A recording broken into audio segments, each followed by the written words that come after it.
What we have here is a project we're going to do. We're going to turn this truck into a mid-frame truck that is not as long, and it's going to be painted a different color, and it's all going to be transformed into something else. The truck is $49. The rest of these parts I had on hand, but at retail the pipes would be $5, tanks would be a couple of bucks, would be $3. The sleeper could be purchased for $5 to $7. The headache rack is normally $5. Half fenders can be bought for $3 to $4. This truck was $49, retail my cost. Okay, this is a 72-inch sleeper. As you can see, this sleeper is too big to be a 48, so what I'm going to do is cut this down and make it a 48-inch sleeper. 48 inches divided by 64 for 1/64 scale is 3/4 of an inch. And as you can tell, alright, this sleeper's got some wonky lines on it. To cut the back out and move it forward would cut it the window if we were to make it 3/4 inches that way. As you can see by the measuring device, as you can see by the ruler, there's 3/4 inch right there in the middle of the window. That won't work. So we're going to have to move this part right here back toward the window. So the goal here will be to cut along a line right here on the cab, true up the lines without bending them and ruining this part, then trimming back to right before this window, and of course we'll cut these fairings off on the back of the cab as well. So all of this is going to be transformed into something completely new. So we'll cut this off here, and I also noticed inside, if we cut right along this edge right here behind this big thick piece of die cast, we can cut that clean, and that'll give this all structural integrity, and it'll give us a clean line to cut against. I'm going to cut right inside of this die cast right here to make a clean straight cut. You can use a hand tool such as this kind of a saw. You can use a hand tool such as this fine-tooth saw, which you can pick up at a hobby store. You can use a hacksaw or Dremel. I'm going to use I'm going to use a bandsaw. I'll cut right here and make a clean line, then use a disc sander to sand back and then true all of this up and make it beautiful. Then of course I'm going to cut these wings off the back of the cab.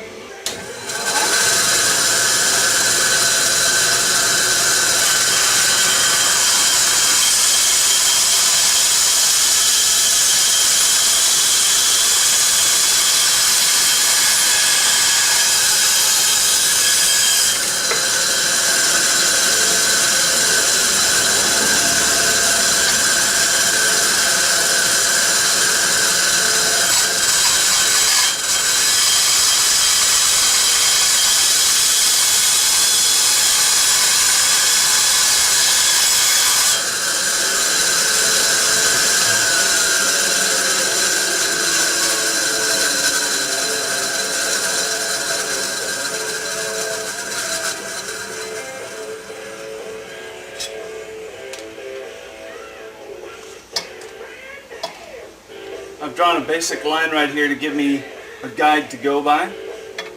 We'll begin that cut. This is not clean and neat, but this will all be cleaned up with a Dremel and a disc sander.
Here is the pieces all sanded and trued up.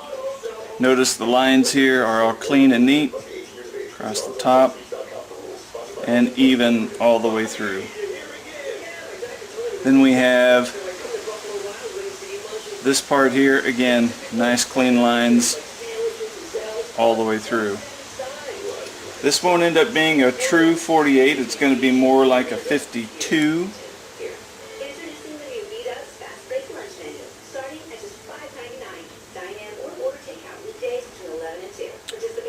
So it's not going to be quite a true 48. It should be 3/4 of an inch. This is going to be right just over 7/8.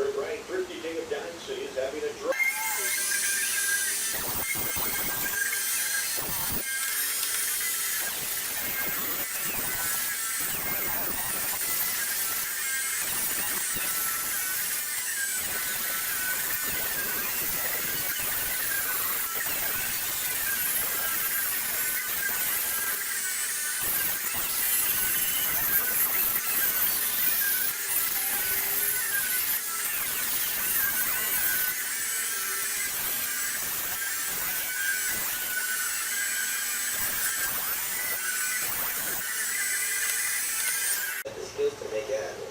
And those same skills will help us get to college. Visit knowhowtogo.org to learn what you should be doing right now to prepare for college. Start taking the steps at knowhowtogo.org.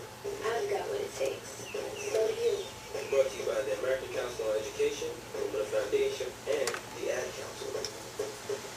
We're celebrating our grand opening at Lewis Chevrolet of Dodge City. During our celebration, we're passing on big savings to our customers. A Chevy Silverado half-ton pickup is as low as $31,989. Or drive off in a new Chevy Cruze for just $16,947. Or lease a new Equinox for just $295 a month. Come in this month and find new roads during our grand opening celebration going on all month long at Lewis Chevrolet of Dodge City. Check out our full inventory online at buylewis.com. And remember, you'll always get the less at Lewis Chevrolet of Dodge City. Our business will show from taxes. 30 discount for that per year. Deal qualification for details. Subject to no production. 2015.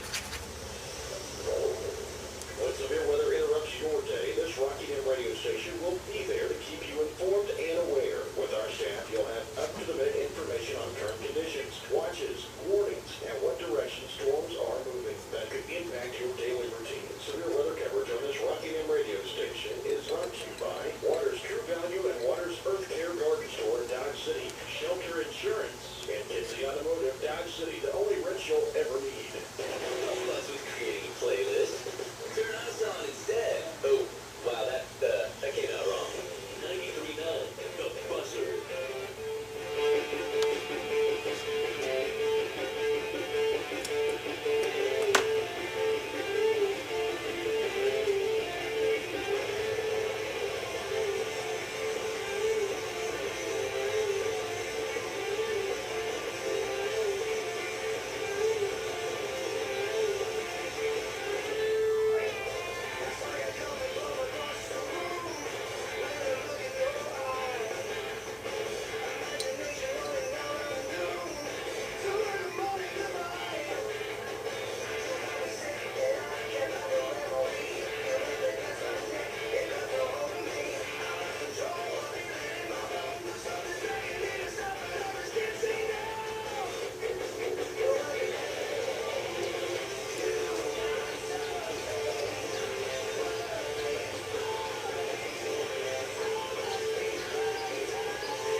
Okay, right here you want to be careful that you don't get too much JB weld where this window is going to go back in. So you want to take care to clean some of that out and make sure you got a decent, that you don't have too much overlap and goop in there, or else your window won't fit.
I could just, yeah, that's what I'll do. I'll hide that with some Bondo paste. Okay, well, we're going to set this to the side.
Harsh way possible.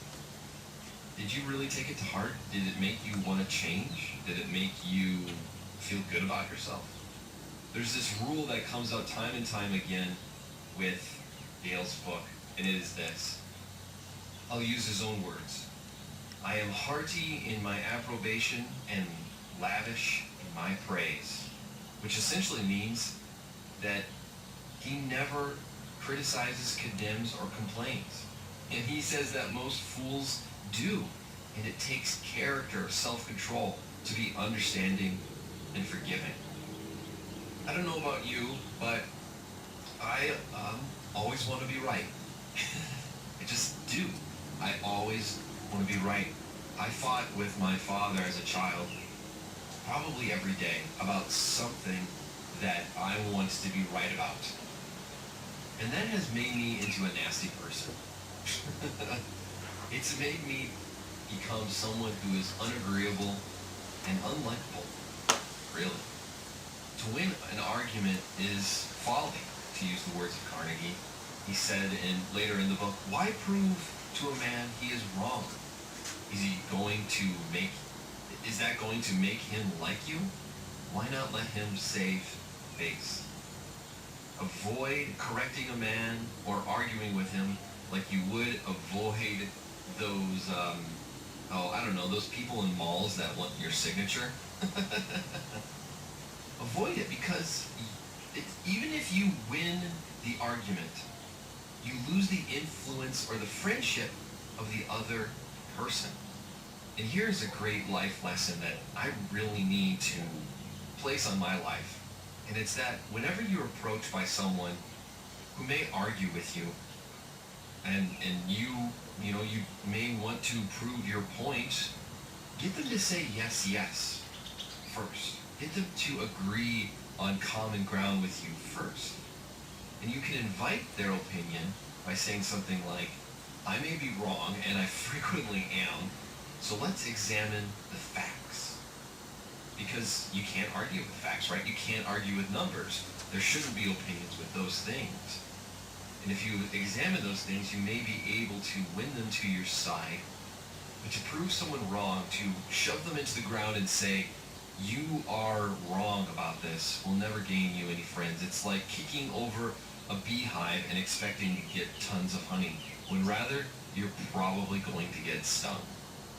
It's so funny that I read this book today because I had a conversation with my wife that really shined the light on this lesson. I had to record this lesson that I've learned right now because I am about to give my wife a $9 meal from Taco Bell. Now, that's probably nothing to you, but it's a big step for me because I did not want to buy this meal. I just bought it, and I don't want to give it to my wife, or I didn't want to give it to her. You see, my wife just called me and asked me if I could go pick up some food. And she didn't want to make dinner tonight. And my first inclination is to say, No, I don't want to buy food. We just went on vacation. We just spent tons of money. Our goal right now is to get rid of debt. We want to be debt-free. We want to get rid of those shackles. I mean, all that money is going to debt, and it could be spent on other things. I want that money. I don't want to pay debt anymore. And so I wanted to say no. But, you know, it reminded me of that story that I read about Benjamin Franklin, where he was told by a Quaker that he was so unagreeable. He was, if anyone had tried to tell him anything, they would think themselves stupid for trying to convince Benjamin Franklin of anything. And he essentially almost insulted Benjamin Franklin with how proud and